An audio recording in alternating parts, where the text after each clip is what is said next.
All right, listen up. This is the Prime to Rise podcast. We are here to redefine education. Well, how do we do that? We prime you to bring value. We prime you to take advantage of opportunities.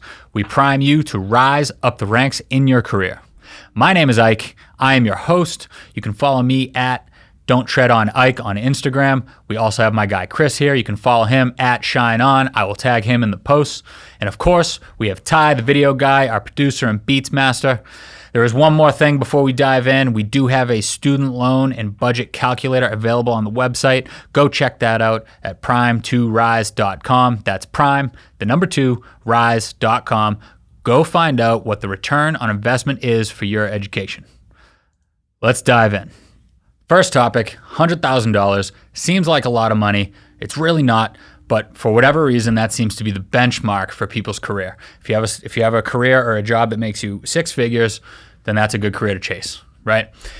Now, the interesting thing about that is only 17% of people make that amount of money, which is not a lot. It's a pretty small population. So picture this, you walk into a room of 20 people, only about 3 will make that amount of money. You get up to that $150,000 mark, it's about 1 in every 25, okay?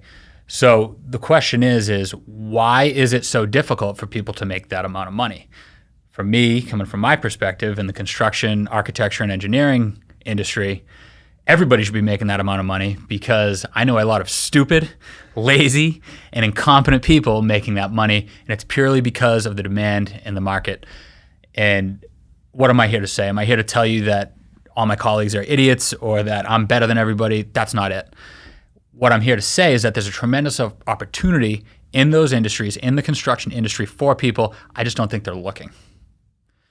So having said that, I would say that about 83% of people are living below their potential, which is a lot. I mean, that is the vast majority of people. And after spending about 20 years in the industry, I have seen a ton of examples from entry-level people to even high-level executives that you look at and I'm supposed to look up to and respect, but honestly, they make me want to puke. They're the type of people, they're like politicians. You look at them and it's like they failed upwards. How the hell did they get there? And again, it's because there's not a ton of people performing in it, not only performing, but there's just not a lot of talent available in the community. Sometimes you just need a warm body. So if there's this much opportunity, then why aren't there as many people at that $100,000 mark or higher? I've been speaking to high school students for the last 10, 12 years, right? And whenever I talk to them, they poo-poo the industry. I think that Mike Rowe talks about this all the time. I think that as a country for the last 50 years, we've done a great job at discouraging shop and vocational education and just steering kids away from it like it's something to be less than. And he also does a great job at talking about the nobility and the value of working in the trades. Screw that. I'm not here to talk about being noble. I'm here to talk to you about living an upper-class lifestyle and making a hell of a lot of money, right? So when I talk to high school kids and I ask them, what do you want to do? They all raise their hands. They want to be entrepreneurs, right? But they don't know what they want to do. And they don't realize that in order to be an entrepreneur, you have to bring value to other people. And there's one industry that has a decreasing supply with an increasing demand. And there couldn't be, if you were in the stock market, you couldn't find a better opportunity to buy in on in that scenario, in that situation. So is it about kids don't want to get their fingernails dirty? Probably a little bit. But I really just don't think that we're doing a good job of making people aware of it, which is why we're here right now. So if there's this many people, is that 17% is people even in the construction industry as well? Or under that's 17% of Americans. Okay. Period. Right. So it's funny because it's actually really, really difficult for people to get to $100,000, and it's really just anybody. So, and you'd think that more people were there because you hear about like middle class and working class, right? And you think that like the bar is that $100,000 mark. And if only 17% of people are making that amount of money, that means to get to a middle class or upper middle class lifestyle, that's the benchmark. Right? And it's like, why the bar seems to be high to make $100,000 if only 17% of people are doing it?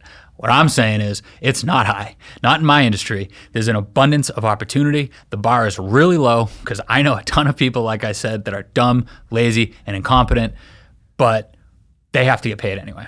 I got a quick story, right? So I don't want to name anybody specifically, and it's not at the current or a recent company that I've been at, but I had a person who was working under me, and I've mentored all kinds of people over the last 10 years. People that I had one guy walk literally out of the NFL, had never had a real job in his life, and excelled, right? I've had other people that are just lazy and don't want to be there and think that I'm there to serve them entirely. They're not there to serve anybody, and they've failed.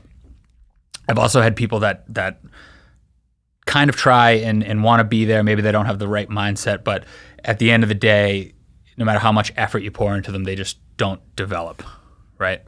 And it's unfortunate, but this person, I couldn't give them a list of 10 tasks and have them complete all 10 on their own, not even try. They couldn't even get past the first one. Maybe they'd get to the first one, but they'd have to ask questions over and over and over again on the next 3, which might be fine the first time, but not the second time, and then the third time.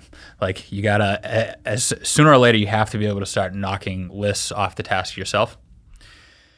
That person, right, who couldn't develop, who couldn't bring value, who couldn't be on their own to do anything, to even watch a project for half of a day, and the project wasn't even the size of this room, okay? It was a shower stall and toilet. It was like a 100 square foot room. That person was at $90,000. Left to go to another company for a better offer.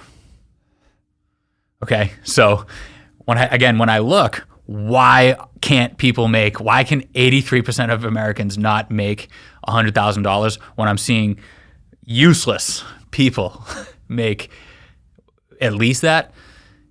It's because people aren't paying attention to the opportunity. So to kind of keep this pointed to maybe students listening or people that want to make a change that are listening, like what's the basic start? What are the main areas they should look at? What should they do to get started in that process? So without college, and I don't think you need college to be successful in the industry, I think the best thing to learn is a trade. When I was in high school, I was doing roofing, sweeping up jobs, framing, anything that I could to just learn, right, and be around people that knew things. So you go in there, you learn a trade, then you have you have knowledge that you're able to sell and manage other people with. Then you can move into the office, you can become a project manager, you can start your own business. You have all different types of possibilities. Mm-hmm. To start in the trade, a union trade, you're going to end up starting around, somewhere in like the $20 an hour mark, right? But you're going to be getting an education at the same time, and every year you're going to get a raise, right? I know people, laborers in Boston, right? Union, most in the city of Boston, most trades are union.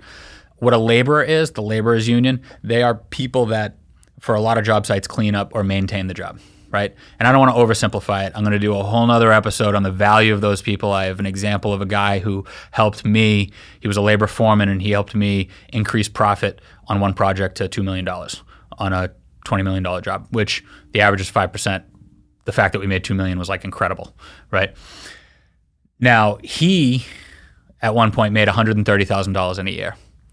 80% of the time, he has a broom and shovel in his hand cleaning up a job site. Okay, I know a pipe fitter who has made $150,000, and that's at the end of his apprenticeship. And the opportunities that were afforded to him, his skill set allowed him to make $150,000. I actually know a project manager who made $1 million in 1 year. And that's because the company was based on a commission, right? When I was in my 20s, I was able to hit well over that $100,000 mark. I was early and I was on the curve, and we're going to have another one that goes back to that. But even on the engineering side, if you want to go back to school, it's never too late to go back to school to get an engineering degree. Getting an engineering degree is a great thing.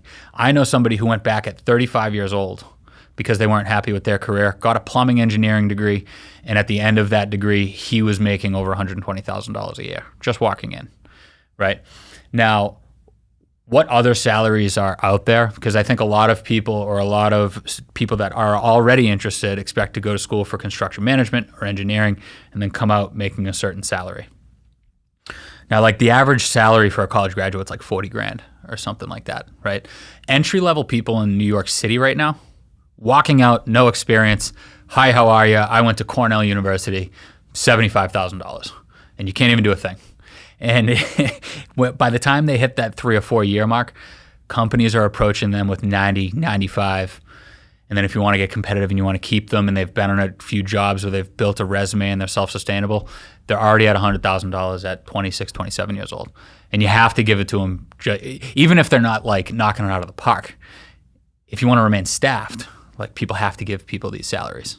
Well, and one thing too, we were just talking about this yesterday, these kind of jobs aren't just limited to construction. The same principles apply in marine, in aviation, probably in locomotive, all these major transportation things.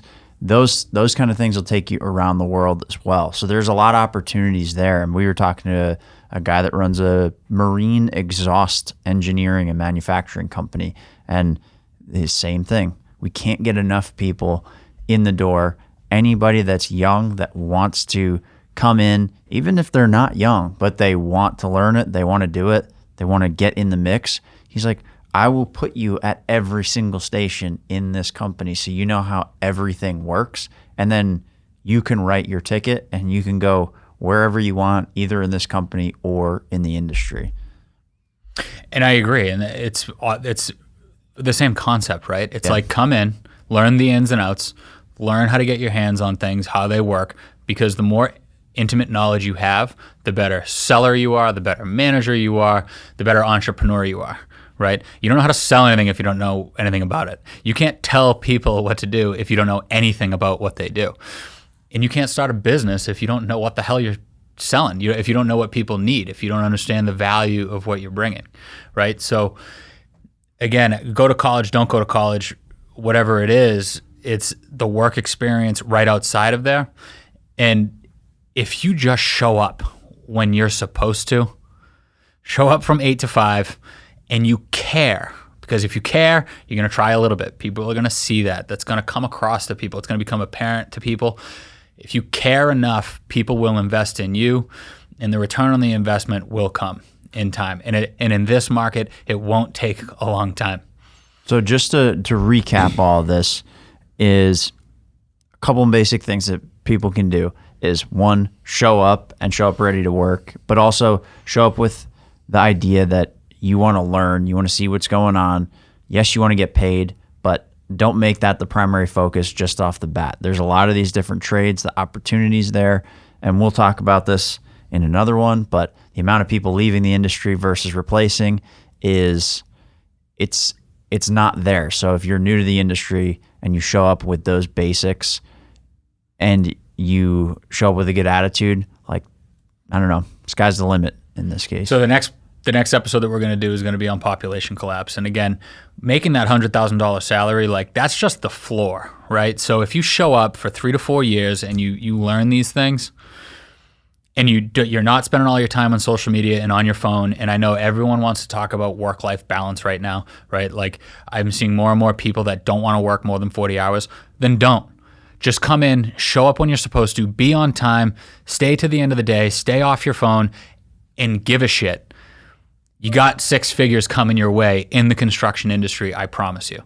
Now, if you want to go above and beyond that, you want to work more than 40 hours, you want to be proactive, you want to take responsibility, you want to think independently, you want to create the perception that you are the hardest worker in every single room that you go in. We're not talking $100,000. We're not talking the top 17%. We're talking that 1 in 25 real quick. Like in less than 10 years, we're talking that $150,000 or more mark, which isn't just the top 4%. The 150,000 is the top 4%, right? Now we're talking the top 1% in your age bracket before you're even 35 years old. That's the place that you want to be. You want to develop discipline and treat everyone outside of yourself like they are your client, including people that you work with, including people that you manage, and that your number one priority is bringing value to all of those people, your colleagues, your subordinates, your clients. I guarantee you that will land you in the top 1% in your age bracket faster than you could believe.